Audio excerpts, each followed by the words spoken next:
What's going on, Soul Nation? Ginger Prime here, and today I'm thrilled to be talking to you again about Outriders. This is an upcoming action RPG, looter shooter to a degree, from Square-Enix and People Can Fly. It, however, is not a games as a service game. They say this is a full experience right in your hands, right at the get-go.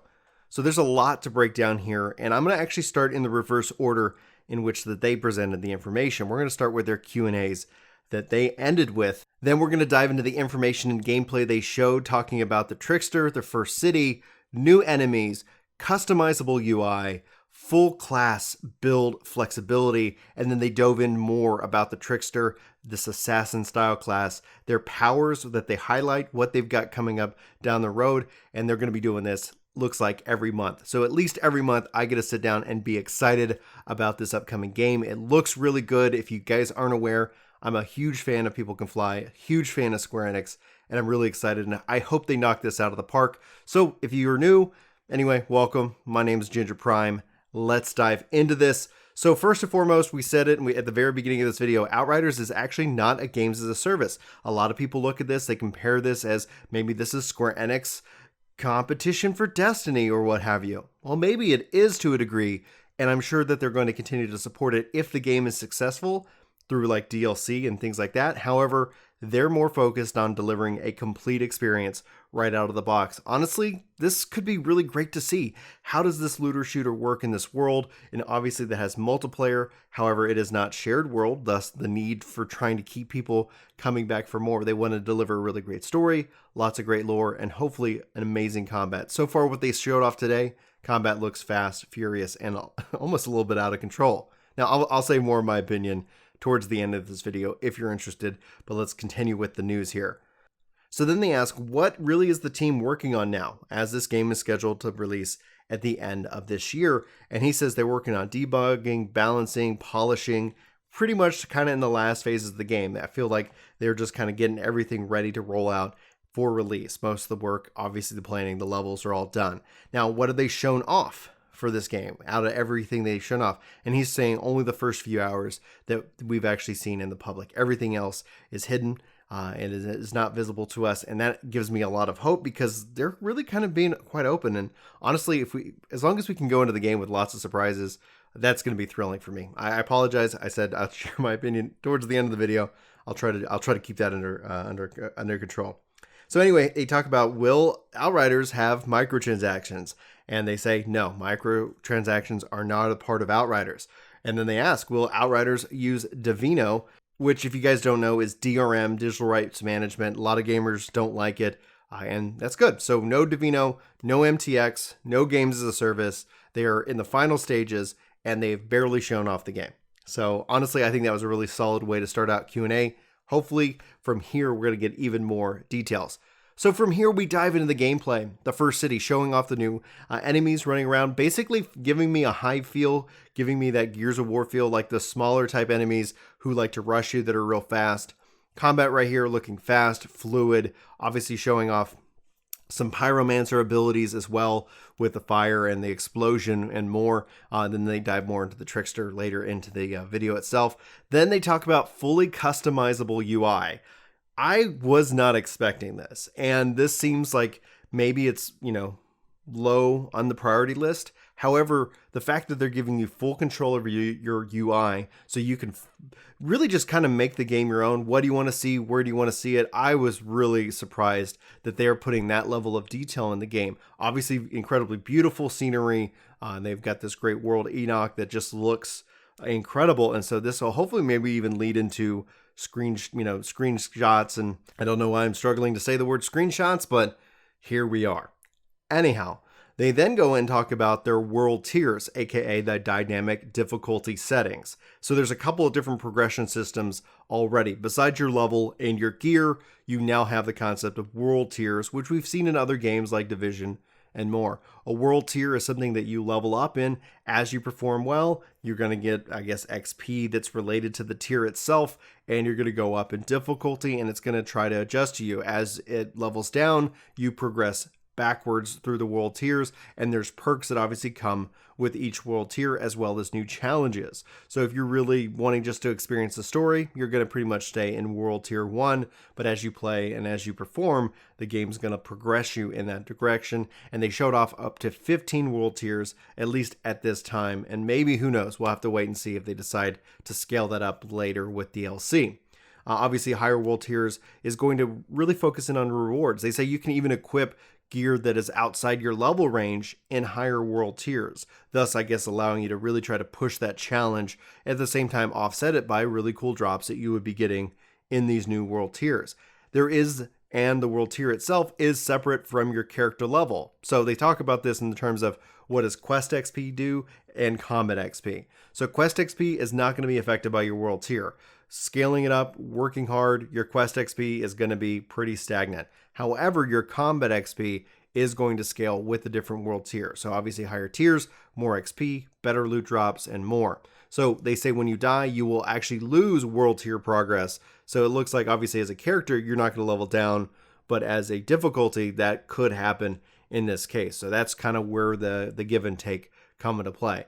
And then you can also actively adjust your tier at the time. So as you, like, let's say you're just not having a good day, you can scale that backwards and go nuts. So I think that's really kind of key here. It's going to be interesting to see how that plays out in real time. What world tier can you end up on? What kind of bragging rights can we as a community have with world tiers? They also then talk about how the difficulty will also adjust with more players playing the game together. This has been confirmed to be a 3-player experience from a multiplayer aspect, but they also have talked about 4 classes. So we'll have to wait and see ultimately how that all works out together.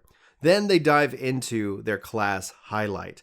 This is them showing off the Trickster, basically the assassin class. Think of it as a time and space way to take on your enemies with surprise, quick ins, quick outs, and more. So they showed off a lot of teleports, and I honestly was pretty sold on the Trickster. It looks really cool. You have the ability also to slow down enemies. So the fundamentals for the class are space and time powers and really focusing on offense. They can slow enemies with their melee attacks, and healing in this game is done a little bit differently. It's done through combat. And so the Trickster is going to heal by doing close range combat to their enemies. That's how they're going to heal themselves. So that was, I think it's going to be interesting to see. They really want to kind of, push you into the combat, push you into the action. And instead of having to wait back and try to heal, healing is done obviously through that action and that combat. And it looks like it's probably going to be done a little bit differently depending on the class that you're playing. So then they start to highlight 4 of the 8 powers that each class is going to have. Each class will have 8. In this case, they're showing off 4. First, they show off Temporal Slice. This is the first power that they actually unlock, and it's this big kind of blade of light sword that ends up slowing down and obviously damaging enemies. This is going to be really interesting. It talks also about a little bit of temporal paralysis that can be applied to the enemies as well, and honestly, I was like, this looks fantastic. Then they have an ability called Aura Time. This is where you get a % of your max health actually as a shield, and it creates a time clone that will allow you to teleport back to that time clone on you. So you can set it, you get your shield, you go in, you do your havoc, and if things are getting a little out of hand, you just teleport right back to your time clone. Then they have Slow Trap. This is kind of a dome bubble. We've seen this in games like Diablo. Slows enemies and projectiles, but doesn't affect you or your teammates. So it'll allow you to revive your teammates quicker. It'll allow you to obviously dodge melee and bullets that are coming your way. And then you also have an ability that highlights any visible enemy, and it'll allow you to teleport right behind them.